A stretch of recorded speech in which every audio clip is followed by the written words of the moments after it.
Sebelum lanjut ke alur ceritanya, mohon bantu Mimin dengan cara like dan subscribe, biar Mimin bisa terus menghibur kalian. Eits, jangan lupa komen juga ya, karena dengan masukan dari kalian pemirsa terkasih, semoga channel ini lebih berkembang. Terima kasih. Bab 3151. Harvey York kemudian berjalan pergi dengan tenang bersama Aiden Bauer dan Cynthia Zimmer. Dylan Bowie, yang wajahnya bengkak parah, menatap ibunya dengan pandangan menyedihkan. Ketika Harvey dan yang lainnya pergi, ia melompat dengan marah dan berteriak. Itu sudah cukup. Bajingan pembawa sial. Berani-beraninya dia melawan aku di Floodwell. Panggil bala bantuan. Segera. Aku akan membuatnya mengerti. Aku akan membuatnya sadar bahwa dia tidak punya hak untuk melawan orang sepertiku. Ingat. Panggil pamanku juga. Aku tidak hanya akan membuatnya mengingat kejadian ini. Aku ingin dia dipenjara seumur hidup. Dia pasti akan menyesal telah menyinggungku. Dylan menggertakkan gigi dengan ekspresi penuh kebencian. Dia memang bukan tuan muda paling hebat, namun dia telah menguasai industri hiburan Floodwell selama bertahun-tahun. Setidaknya 80 artis telah berbagi ranjang dengannya hingga saat ini. Beberapa tahun lalu, seorang tuan muda yang arogan mencoba melawannya demi seorang wanita saat ia pergi ke Walsing untuk urusan bisnis atas nama keluarga Bauer. Pria itu dihancurkan tanpa ampun. Orang sombong seperti Dylan tidak pernah takut pada siapapun seumur hidupnya. Sebagai kerabat dari keluarga Bauer, salah satu dari 10 keluarga teratas di negara H, statusnya sudah cukup tinggi untuk membuatnya bisa berbuat sesuka hati di dalam negeri. Itulah sebabnya ketidaktahuan dan ketidaksopanan Harvey membuat Dylan benar-benar marah. Dia bersumpah tidak akan berhenti sampai menghancurkan hidup Harvey. Para pengikut di sekelilingnya segera menghubungi beberapa orang setelah mendengar perintah tersebut. Mereka semua menggertakkan gigi saat itu juga. Selain paman kedua Dylan, orang-orang yang dianggap sebagai tokoh penting oleh para pengikutnya juga diundang. Di luar ruangan, Harvey meminta Rachel Hardy untuk mengantar Cynthia pulang sementara waktu, karena akan terjadi hal yang cukup mengejutkan setelah itu. Sementara itu, ia dan Aiden duduk tenang di kursi belakang mobil sambil menyesap botol soda mereka. Tuan York, Dylan adalah tuan muda gila dari keluarga Bowie di Floodwell. Dia tidak hanya memiliki dukungan dari orang-orang pemerintah, tapi juga merupakan kerabat keluarga Bauer. Dia orang yang cukup berpengaruh. Aiden mengipasi Harvey sambil memperlihatkan ekspresi penuh perhatian. Perlukah saya meminta Aiden Balmer mengirim beberapa anak buahnya? Tentu saja, meskipun Aiden merasa dirinya cukup berwibawa, ia sedikit takut jika harus berhadapan dengan orang yang lebih kuat darinya.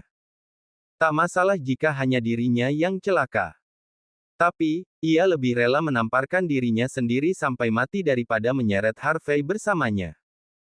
Itulah sebabnya ia berharap Harvey akan menyetujui dan mengirim beberapa anggota geng kapak sebagai bantuan.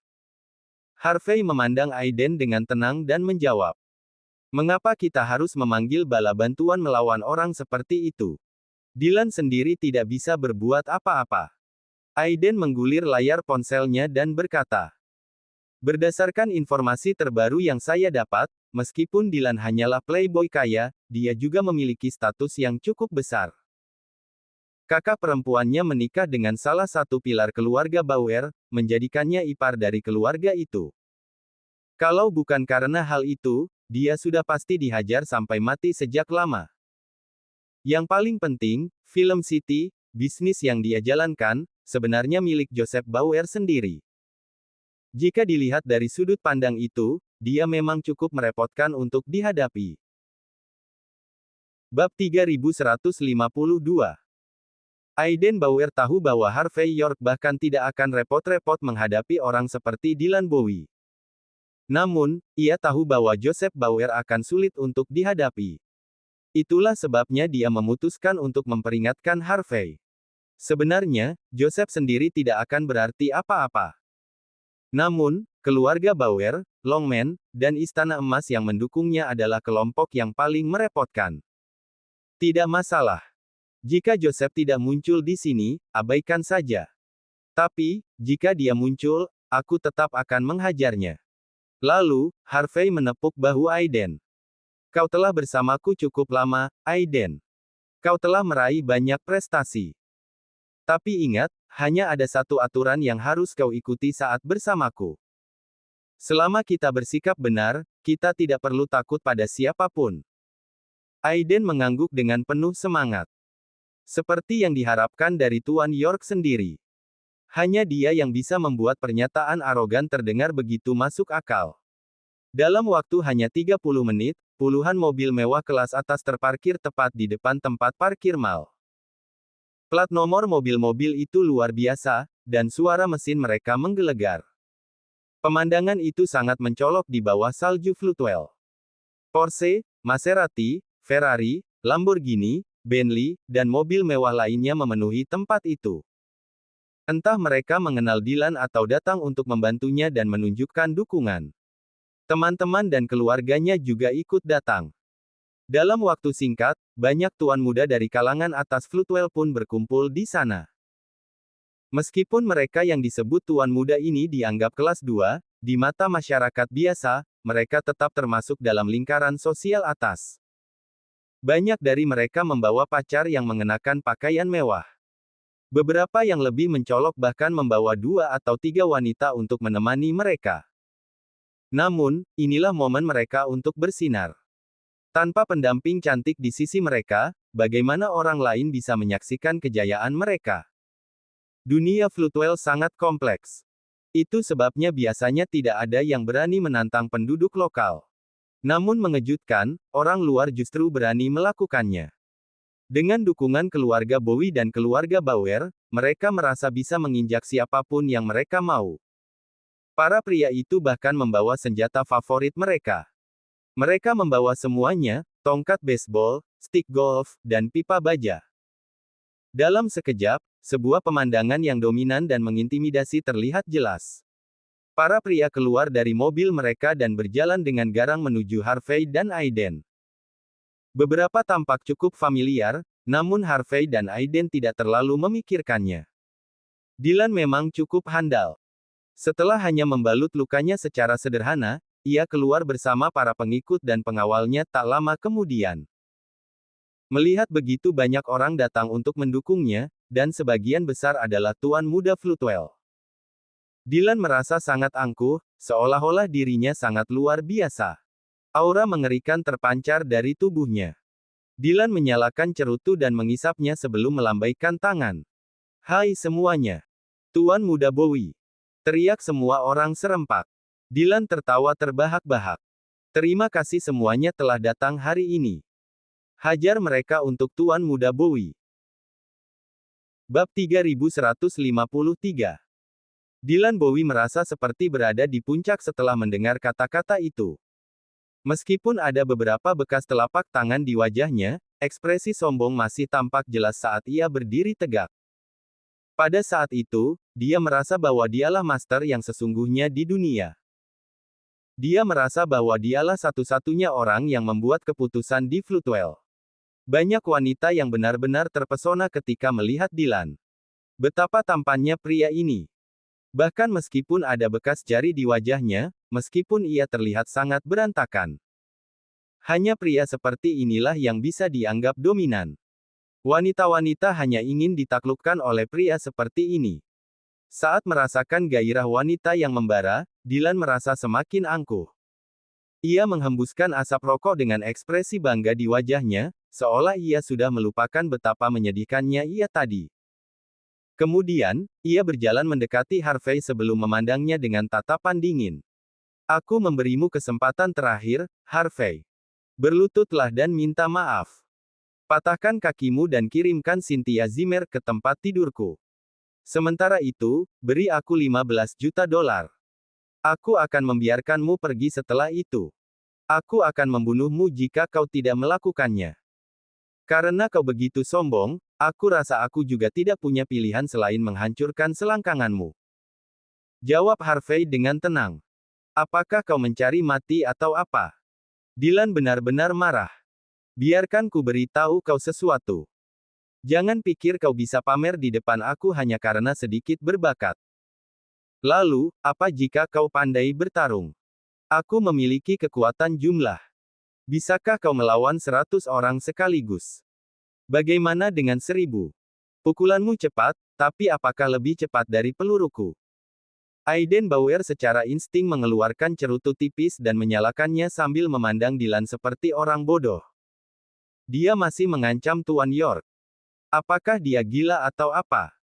Harvey memandang kerumunan dan dengan tenang menjawab.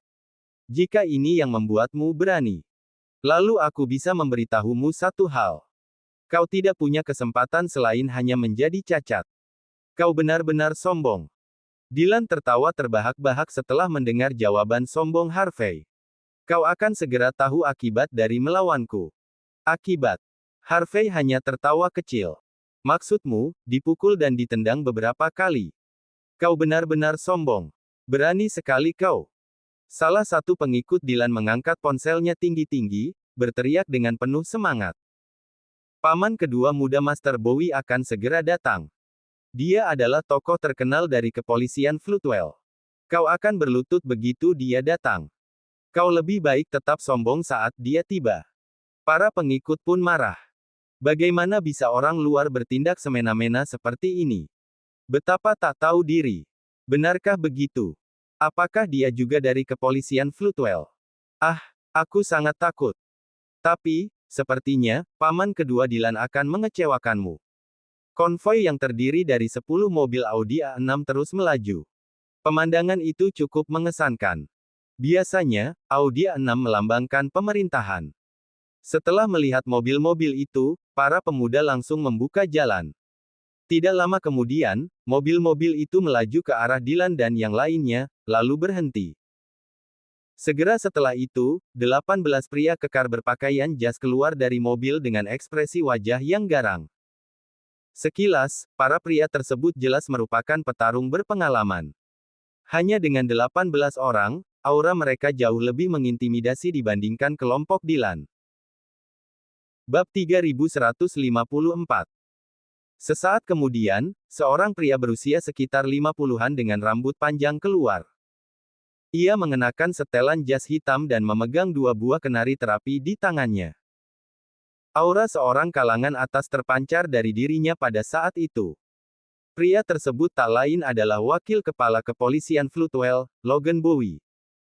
Sebagai seorang pejabat pemerintah, kehadirannya langsung membuat semua orang terdiam. Ia tidak menggubris siapapun yang menyingkir memberi jalan, meskipun mereka semua tampak terkejut. Kamu datang juga, Paman. Sebelum Logan sempat melihat wajah Harvey York, mata Dylan Bowie sudah berbinar.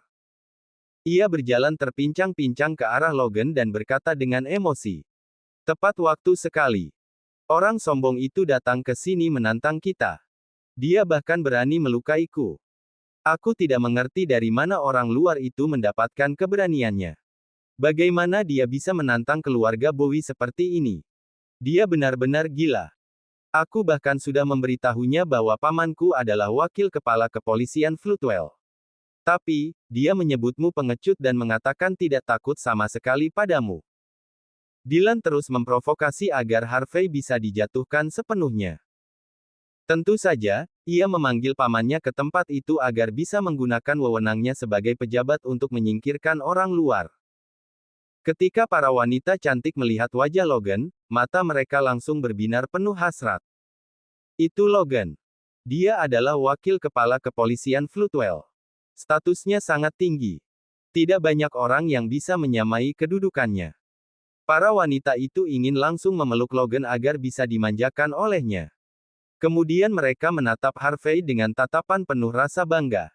Dia sudah tamat. Orang kampungan ini akan hancur. Hidupnya akan menjadi neraka setelah ini. Memang pantas dia kalah menghadapi tokoh sebesar ini. Setelah mendengar kata-kata Dylan, tatapan Logan menjadi dingin. Setelah sebelumnya merasa diremehkan, kini ia dipenuhi amarah yang tak terbendung. Ia tak percaya ada orang yang berani menginjak harga diri keluarganya seperti itu. Logan melangkah maju dengan ekspresi dingin sambil menggenggam kenari di tangannya. Begitukah? Ucapnya sambil tertawa dingin. Siapa bajingan yang melakukan ini? Apakah kau tidak menghormatiku dari semua orang? Apakah kau ingin mati, atau apa? Logan berbicara dengan gaya khas kaum atas. Aku yang melakukannya. Harvey menyilangkan tangannya dan melangkah maju dengan tenang. Apakah ada yang ingin kau katakan? Sebuah pendapat. Melihat Harvey tetap bersikap angkuh meski dalam situasi seperti itu. Dylan dan yang lainnya terdiam tak percaya, menatap Harvey dengan mata terbelalak. Siapa pria ini? Dari mana datangnya keberanian seperti itu? Bagaimana dia bisa menantang Logan di depan banyak orang? Dia pasti sudah gila. Kenapa dia masih bersikap sok hebat sekarang? Dia pikir bisa menyelesaikan semua ini hanya dengan bersikap berani. Kerumunan mulai mencaci Harvey dengan kasar. Namun, satu orang dari pengikut Dylan yang berambut panjang tampak sedikit mengernyit. Ia adalah orang yang berhati-hati. Ia tahu, seseorang yang masih berani bersikap angkuh dalam situasi seperti ini pasti memiliki kekuatan besar dan otoritas yang luar biasa. Tanpa banyak bicara, pria itu langsung mengirim beberapa pesan singkat secepat mungkin. Para wanita cantik itu semua mengejek Harvey, seolah ia hanyalah orang bodoh yang sedang cari mati. Bab 3155. Sombong. Siapa di antara kalian yang berani melawanku? Apakah kau ingin mati? Logan Bowie diliputi oleh amarah yang luar biasa. Ia menyalakan cerutunya dan melangkah maju sebelum melirik ke arah Harvey York, yang baru saja keluar dari mobilnya. Keduanya saling menatap tajam. Logan, yang menyilangkan tangan dengan ekspresi sangat angkuh. Tubuhnya mulai gemetar hebat saat mengenali wajah Harvey. Jiwanya seakan-akan langsung melayang. Segala hal yang terjadi di markas besar geng kapak terlintas jelas di benaknya. Ia tak pernah menyangka bahwa Harvey lah yang sedang dihadapinya. Harvey. Logan menggertakkan giginya saat menyebut nama itu. Lututnya hampir tak sanggup menopang tubuhnya. Logan sangat trauma dengan kejadian sebelumnya. Ia gagal melepaskan Lillian Yates dan Mandy Zimmer tepat waktu. Karena itulah ia bertekad untuk menghindari Harvey sebisa mungkin. Itu dia, Paman. Itu dia, Harvey. Orang dusun sialan ini merasa dirinya hebat. Dylan Bowie menatap Harvey dengan dingin, sepenuhnya mengabaikan perasaan Logan. Dia benar-benar tidak menghormatimu. Dia juga melukaiku. Lihat ini. Dialah yang memberiku bekas telapak tangan di wajahku ini. Dylan menggertakkan giginya sambil menatap Harvey dengan penuh kebencian, seolah ingin menguliti dan membakarnya hidup-hidup. Benar. Aku yang melakukan semua itu. Apakah ada masalah dengan itu? Kata Harvey tanpa ragu. Dia sombong. Terlalu sombong. Dia tidak tahu kapan harus berhenti. Hati Dylan dipenuhi rasa puas. Ia mengira Harvey adalah orang paling bodoh di dunia. Dia pasti punya keinginan untuk mati jika masih saja bersikap seperti ini. Berlutut dan minta maaf sekarang juga. Dylan menunjukkan ekspresi puas. Apakah kau masih belum mengerti? Kalau paman keduaku marah, akibatnya akan fatal. Apakah kau pikir kau bisa menanggung akibatnya? Para tuan muda lainnya tertawa dingin setelah mendengar kata-kata Dylan. Siapa Logan itu? Komandan kedua datang langsung dari kantor polisi Floodwell. Siapapun yang berani menentangnya akan binasa. Para wanita cantik itu tertawa menyaksikan kesulitan Harvey sambil menunggu Logan menghajarnya. Saat ini, mereka sudah muak dengan sikap Harvey yang sok hebat. Diam. Logan kembali sadar sebelum melayangkan tamparan telak ke wajah Dylan. Suara tamparan keras menggema ke seluruh penjuru. Kepala Dylan membentur tanah. Wajahnya bengkak parah, sungguh pemandangan menyedihkan. Semua orang terkejut menyaksikan kejadian itu. Mereka benar-benar bingung dan menatap Logan dengan tatapan tidak percaya. Tidak ada yang tahu apa yang terjadi pada tokoh utama Floodwell ini. Dylan sangat terkejut dengan tamparan itu. Selama ini, paman keduanya selalu memperlakukannya dengan baik. Siapapun yang berani menantangnya akan langsung berhadapan dengan moncong senjata Logan. Namun, kenapa Logan malah menamparkan wajahnya? Logan bahkan tidak melirik sedikit pun ke arah Dylan. Ia benar-benar ingin menghajar iparnya sampai mati. Melawan orang lain mungkin masih bisa diterima. Tapi melawan Harvey. Setelah dihina sedemikian rupa oleh Harvey, kini ia harus berurusan lagi dengannya. Dalam kondisi seperti ini, ia hanya akan mengalami nasib yang sama. Bab 3156. Logan Bowie merasa sedih. Seperti yang dikatakan Harvey York, Logan masih belum bisa melepaskan Lillian Yates dan Mandy Zimmer. Dia benar-benar kacau. Apakah kau tuli, Logan? Atau kau ingin pamer status di depanku lagi? Harvey menyilangkan tangan sambil menatap Logan dengan tatapan mengejek saat ia melangkah maju. Aku sedang bicara padamu di sini.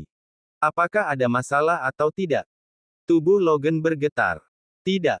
Tentu saja tidak. Dia tahu persis seberapa kejam Harvey bisa menjadi. Meskipun Logan adalah orang nomor 2 di kantor polisi Floodwell. Setelah semua yang dia alami belakangan ini, dia berhasil mengetahui identitas Harvey dengan cara yang pahit. Kecuali ada seseorang dari keluarga Bauer yang mendampinginya, dia tidak akan berani mengulangi hal itu lagi. Lagi pula, Harvey bahkan tidak peduli pada Joseph Bauer. Apalagi yang bisa Logan gunakan untuk menantang Harvey? Tidak. Banyak orang terkejut setelah mendengar kata-kata Logan. Mereka ternganga dan masih dalam keadaan bingung. Logan adalah sosok yang begitu berpengaruh. Namun dia bahkan tidak berani melawan sosok seperti Harvey. Apakah ini benar-benar terjadi? Wakil kepala yang tinggi dan kuat itu bertekuk lutut hanya dalam hitungan detik. Ini sungguh gila. Tak seorang pun bisa memahami situasi ini. Semua wanita diam-diam menginjak kaki mereka dengan kesal. Mereka benar-benar tak percaya. Aku sudah bilang untuk membebaskan Lillian dan Mandy dalam 1 jam, tapi kau malah pamer tanpa alasan. Ujar Harvey. Sepertinya sejak awal kau tidak menganggapku serius. Kalau begitu, akan kuwujudkan kontraknya. Berlutut. Harvey berbicara tanpa ekspresi sedikit pun. Ia bahkan tidak menunjukkan sedikit pun rasa hormat pada Logan. Bukan hanya karena Logan mengabaikan permintaan Harvey, tapi juga karena dia mencoba membela orang-orang yang menentang Harvey.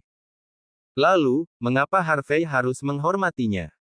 Semua orang terpaku setelah mendengar perintah Harvey. Mereka hampir ingin membantah, tapi mata Logan berkedut sebelum akhirnya dia menekuk lututnya. Sedikit terlambat, namun ia tetap menghantamkan lututnya ke lantai beberapa saat kemudian. Suara dengungan terdengar. Bukan hanya Dylan. Pikiran semua orang seperti meledak. Mereka tak bisa percaya dengan apa yang mereka lihat. Apakah dia berlutut? Wakil kepala kantor polisi Floodwell, sosok berpengaruh lokal sejati, berlutut di hadapan Harvey. Bagaimana bisa? Sekitar 200 orang benar-benar kebingungan.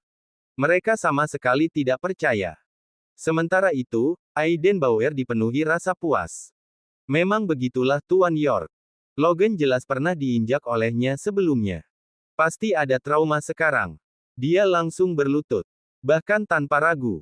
Luruskan punggungmu. Kata Harvey tenang. Logan meluruskan punggung sambil gemetar. Plak. Tubuh Logan tersentak ke samping setelah menerima tamparan di wajah. Aku bilang bebaskan Lillian dan Mandy, tapi kau malah mengabaikanku. Logan menundukkan kepala. Dia tidak berani mengucapkan sepatah kata pun. Plak. Harvey terus menamparkan wajah Logan dengan punggung tangannya.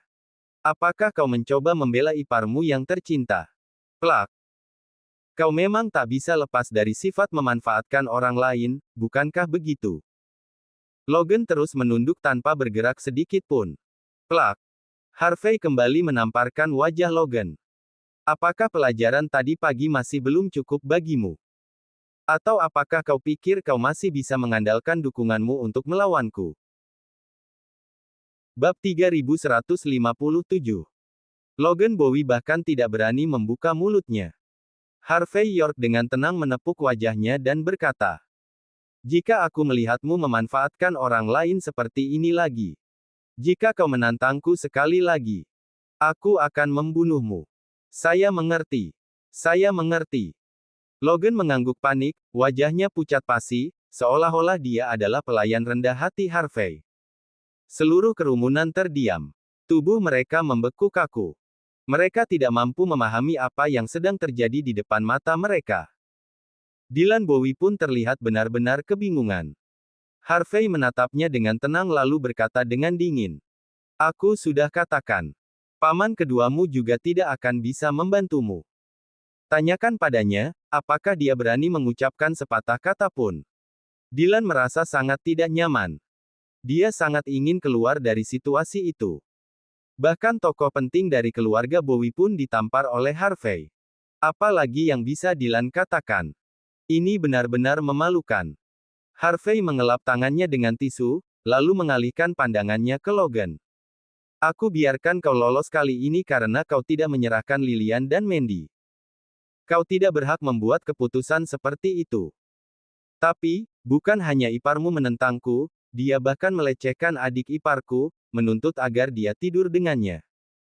Dia berani menargetkan ipar seperti ini. Jantung Logan berdebar kencang. Dylan benar-benar sedang berhadapan dengan seseorang yang jauh di luar kemampuannya.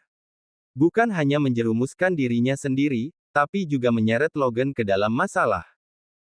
Harvey tidak tertarik berurusan dengan para tetua keluarga Bauer, apalagi keluarga Bowie. Orang bijak tahu kapan harus mundur.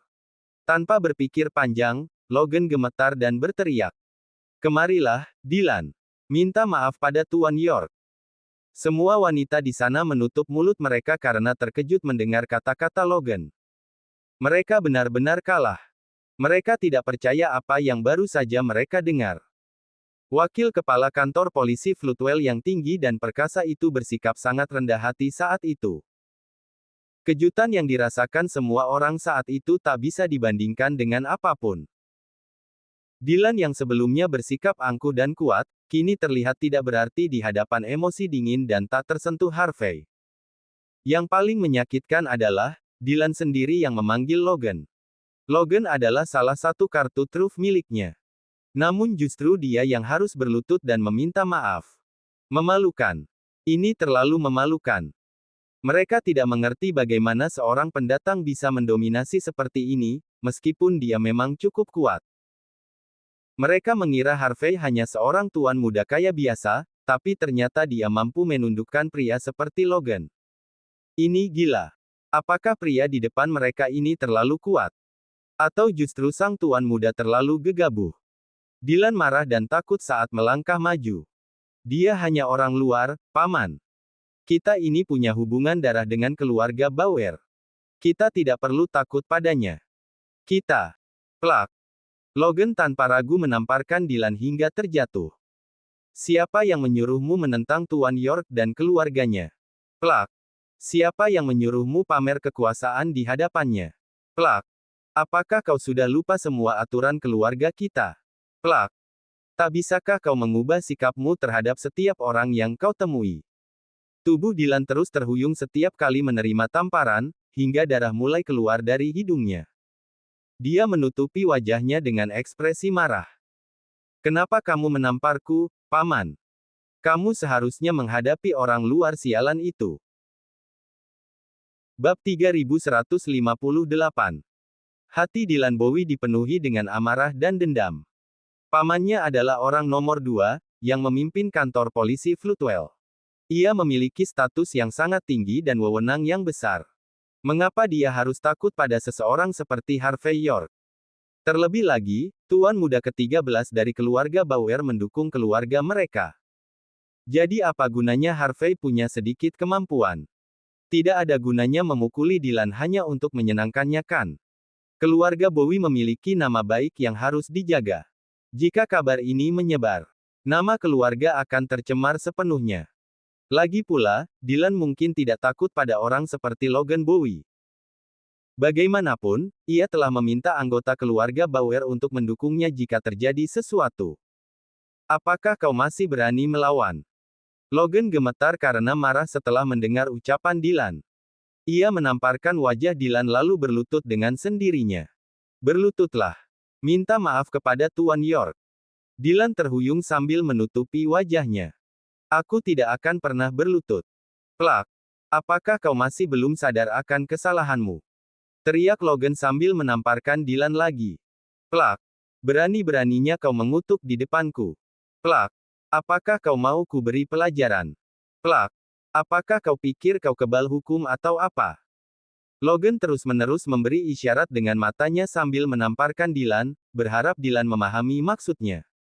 Paman. Dylan dipenuhi amarah yang tak terbendung setelah ditampar hingga wajahnya memerah. Ia mundur sambil berteriak dengan marah. Cukup. Apa yang bisa dilakukan bajingan ini? Mengapa kau begitu takut padanya? Aku tidak peduli siapa dia. Jangan lupa kita ada di Floodwell. Jangan lupa aku adalah tuan muda keluarga Bowie. Aku memiliki keluarga Bowie di belakangku. Kakakku juga menikah ke dalam keluarga Bauer. Aku adalah ipar mereka. Aku bersaudara dengan para ahli Longman. Aku juga pernah melangkah ke Istana Emas. Apakah kau pikir orang sepertiku perlu berlutut di hadapannya? Aku bisa mengakhiri hidupnya yang menyedihkan jika aku mau. Dylan tidak bisa memahami mengapa pamannya, yang biasanya begitu kuat, bisa sebegitu takutnya pada seseorang seperti Harvey. Ini benar-benar memalukan bagi keluarga Bowie. Kemudian, Dylan menunjuk Harvey dengan pandangan liar. Aku tidak tahu apa yang kau miliki terhadap pamanku, dasar brengsek, tapi biar ku perjelas. Aku akan menyelesaikan urusan ini denganmu. Aku tidak takut padamu. Apakah kau ingin aku berlutut? Aku hanya akan berlutut jika kau sudah mati. Aku akan mengunjungi makammu setiap tahun. Mendengar nada marah Dylan, para pengikut di belakangnya dipenuhi semangat membara. Benar. Kami tidak akan tunduk pada orang sepertimu di Floodwell. Apakah kau ingin kami berlutut? Itu hanya akan terjadi saat kau mati. Semua wanita yang tadinya memandang rendah mereka kini menunjukkan tatapan kagum. Sungguh garang. Sungguh perkasa. Inilah kelas tuan muda sejati. Bodoh. Semuanya bodoh. Logan hampir menangis mendengar ucapan-ucapan itu. Ia menamparkan Dylan sebelum berlutut, berharap Harvey akan mengakhiri semuanya di situ. Bagaimanapun juga, pria di depannya masih merupakan kepala penegakan hukum Longman. Ia bisa melawan keluarga Bauer, bahkan jatuh cinta dengannya. Namun, hanya dengan identitasnya, ia bisa melenyapkan seluruh keluarga Bowie dengan mudah. Setelah Mac Bauer dipukuli, tidak ada bala bantuan yang datang dari keluarga Bauer. Dan kini Dylan malah melakukan hal seperti ini. Dia pasti sedang mencari mati. Bab 3159. Kau. Logan Bowie menunjuk Dylan Bowie dengan marah dan berteriak. Dasar anak jalang. Aku sudah selesai denganmu. Dylan tertawa dingin. Kau selesai. Kau tidak ada hubungannya lagi denganku. Biar ku beritahu kau sesuatu. Kau bukan pamanku lagi sejak kau berlutut, memukul wajahku, dan mempermalukan nama keluarga. Aku bahkan akan melaporkan hal ini kepada kepala keluarga dan memastikan kau dikeluarkan dari keluarga karena perbuatanmu. Aku memanggilmu ke sini untuk membelaku. Bukan untuk mempermalukanku. Dylan tampak sangat malu saat mengucapkan kata-kata itu. Kemudian, dia menunjuk ke arah Harvey York dengan wajah yang penuh amarah. Aku tidak takut padamu, Harvey. Kau akan segera habis. Biar ku beritahu kau sesuatu. Guruku, wakil kepala penegakan hukum Longman, Ezra Bauer, akan segera datang. Aku menantangmu untuk pamer di hadapannya saat dia tiba. Guru Dylan. Ezra Bauer, salah satu dari 4 wakil kepala penegakan hukum Longman.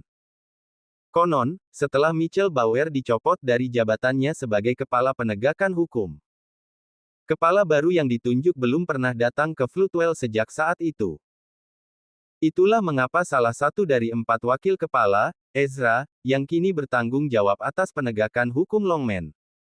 Lagi pula, 3 posisi wakil kepala lainnya masih kosong. Kepala baru juga belum hadir untuk mengambil alih jabatan. Oleh karena itu, Ezra memegang kendali penuh untuk saat ini. Sederhananya, posisi Ezra di Longman sangat luar biasa. Selama pemimpin Longman dan kepala penegakan hukum yang baru belum muncul. Bahkan kelompok tetua pun harus menghormatinya. Orang ini berada jauh di atas kemampuan Logan. Mendengar nama Ezra, ekspresi pahit langsung tampak di wajah Logan. Apakah Dylan meminta wakil kepala penegakan hukum Longman untuk datang? Dia sudah gila. Dia sedang mencari mati sekarang. Karena yang lain tidak mengetahui kebenaran, mereka sangat terkejut setelah mendengar kabar itu. Tuan Bauer sendiri, yang mengendalikan penegakan hukum Longman. Bisa dikatakan, semua muridnya sangat kuat. Tidak ada satupun orang di Longman yang berani menentangnya. Tuan Muda Bowie benar-benar hebat. Ternyata dia murid dari wakil kepala. Kita berada di tangan yang tepat dengan kehadirannya di Floodwell. Tuan muda itu sedikit tersipu mendengar pujian tersebut. Mereka tidak menyangka Dylan memiliki latar belakang sekuat itu. Mengagumkan. Sungguh luar biasa.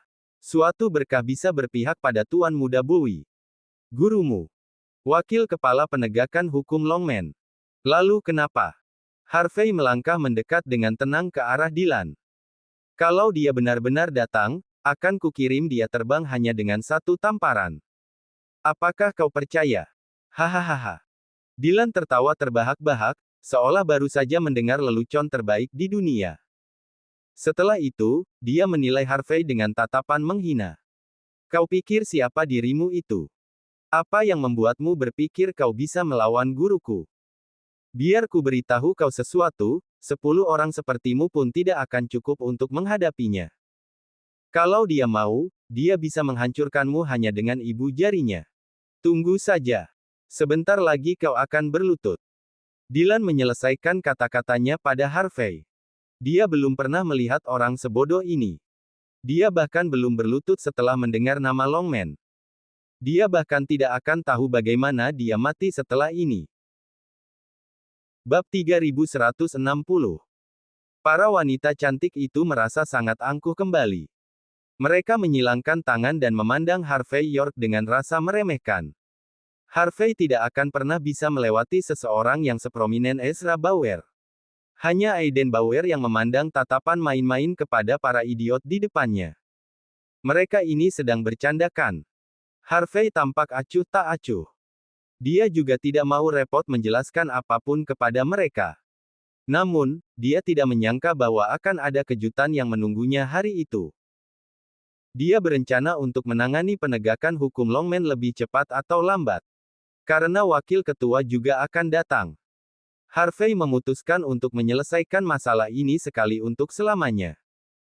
Beberapa menit kemudian, beberapa mobil Lexus LX 570S melaju ke arah kerumunan sebelum parkir di depan Dylan Bowie dan yang lainnya. Saat pintu mobil dibuka, terlihat 36 pria berpakaian jubah keluar. Mereka terlihat tegas dan garang di wajah mereka. Gerakan mereka gesit dan mereka memandang tinggi. Sekilas, jelas bahwa mereka semua adalah ahli. Seorang pria tua muda, sekitar tinggi 5 kaki 9 inci, keluar dari mobil. Dia terlihat acuh tak acuh saat aura seorang yang lebih tua memancar dari dirinya. Inilah dia. Kepala Penegakan Hukum Longman, Ezra Bauer sendiri. Banyak orang membuka situs web Longman di ponsel mereka dan segera mengenali pria itu sebagai wakil ketua legendaris itu sendiri. Mereka semua sangat terkejut bahwa Dylan bisa mendatangkan tokoh seprominent itu ke sini. Hubungan mereka pasti sangat dalam. Wajah Logan langsung berubah suram. Floodwell akan berada dalam kekacauan total nanti. Semua wanita menunjukkan api cerah di mata mereka. Semua orang harus memberi jalan kepada Ezra. Bagaimanapun juga, ini adalah sosok yang sangat tinggi dari penegakan hukum Longman. Semua 36 pemimpin cabang Longman harus mematuhi perintahnya. Jika dibandingkan dengan pemimpin dari 6 geng, orang ini jauh melampaui batas mereka. Harvey bertindak tinggi dan perkasa, seolah-olah dia adalah raja dunia. Tapi karena wakil ketua sudah datang, tentu saja dia akan mengalami nasib yang buruk. Kerumunan itu sangat bersemangat. Mereka merasa bahwa Harvey terlalu angkuh. Mereka benar-benar ingin melihat Harvey menderita, apapun yang terjadi. Aku akui. Aku salah tentang Harvey yang sok hebat. Ya. Memang agak mengesankan, dia membuat Logan berlutut, tapi apa gunanya? Tentu saja, dia tidak ada tandingannya dengan wakil ketua itu. Dia hanya orang luar. Dia tidak memiliki tempat di Floodwell. Pangeran dan tuan muda dari luar akan berlutut begitu mereka menginjakkan kaki di sini. Harvey tidak berbeda. Dia akan memahami seberapa besar kesenjangan antara dirinya dan wakil ketua Bauer. Seluruh kerumunan menunjukkan wajah kasihan dan jijik saat mereka menatap Harvey. Sungguh pecundang. Dia kira dia bisa melawan sejarah panjang keluarga Bowie di Floodwell dengan kekuatan luar. Tidak mungkin. Guru. Master Bauer. Wakil ketua Bauer. Dylan, yang terlihat sangat frustrasi, berjalan menuju Ezra dan pengikutnya. Ada apa di sini, muridku tercinta? Mengapa kamu memintaku untuk datang ke sini?